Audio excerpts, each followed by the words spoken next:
بسم اللہ الرحمن الرحیم عن عمرو بن شعیب عن ابیہ عن جدہ قال قال رسول اللہ صلی اللہ تعالی علیہ وسلم فی الحدیث انت احق به ما لم تنکحی رواہ ابو داؤد۔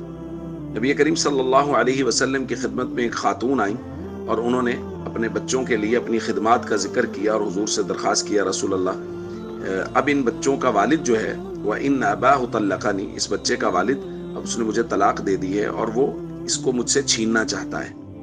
تو نبی پاک صلی اللہ علیہ وسلم نے وہ جملہ ارشاد فرمایا جو آج ہم نے پڑھا۔ آپ نے فرمایا انت احق به ما لم تنکحی، جب تک تم کسی اور سے نکاح نہیں کر لیتی، بچے کی پرورش تمہارا ہی حق ہے، تم ہی اس کی پرورش کرو گی۔ دوستو، اگر شوہر نے بیوی کو طلاق دے دی ہے اور ان کے بچے ہیں تو اب بچے کس کے پاس رہیں گے؟ اس بات پر سب کا اتفاق ہے کہ 7 سال کی عمر تک بچے والدہ کے پاس رہیں گے، خرچہ والد کرے گا۔ بچے والدہ کے پاس رہیں گے اور خرچہ والد کرے گا۔ اور 7 سال کی عمر کے بعد روایات کے اختلاف کی وجہ سے ائمہ کا بھی اختلاف ہے۔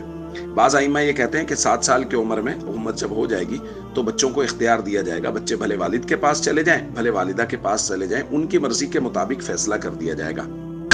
جبکہ دوسرے بعض ائمہ کا کہنا یہ ہے کہ نہیں، چونکہ مرد کو اللہ نے ایسا بنایا ہے کہ وہ کما کے اپنا خرچہ بھی برداشت کر سکتا ہے اور بچوں کا بھی پیٹ پال سکتا ہے، تو اس لیے مرد کے حوالے کیے جائیں گے 7 سال کے بعد، یعنی والد کے، تاکہ وہ ان کی ذمہ داری اٹھائے، مستقبل میں ان کا خیال رکھے۔ بیٹا 7 سال کا اور بیٹی 9 سال کی ہوگی تو مرد کے حوالے کر دیے جائیں گے تاکہ یہ ان کا خیال رکھے، ان کے بہتر مستقبل کا خیال رکھے۔ جبکہ عورت کو اس لیے نہیں دیے جائیں گے کہ عورت تو بمشکل، عام طور پہ ایسا ہے کہ اللہ نے عورت کو ایسا بنایا کہ وہ عام طور پہ اپنا گزارا بھی مشکل سے کر رہی ہوتی ہے، تو وہ بچوں کا پیٹ کیسے پالے گی؟ تو اس لیے اس پر مزید ذمہ داری نہ ڈالی جائے، بلکہ بچے والد کے سپرد کیے جائیں، اس خاتون کے سپرد بچے نہ کیے جائیں۔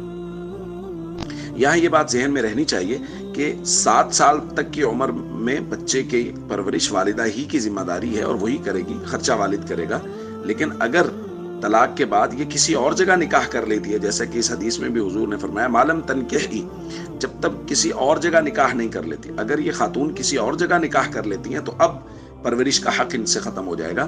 اب جو پرورش ہے وہ والد اپنے پاس رہ کے بچوں کی پرورش کروائے گا، ان سے پرورش کا حق چھن جائے گا۔ تو اس لیے جب کبھی اس طرح کا کوئی اختلاف ہو تو نبی پاک صلی اللہ علیہ وسلم کے مبارک فرامین کی روشنی میں ہمیں فیصلہ کرنا چاہیے اور علماء سے رہنمائی لینی چاہیے۔ السلام علیکم ورحمۃ اللہ وبرکاتہ۔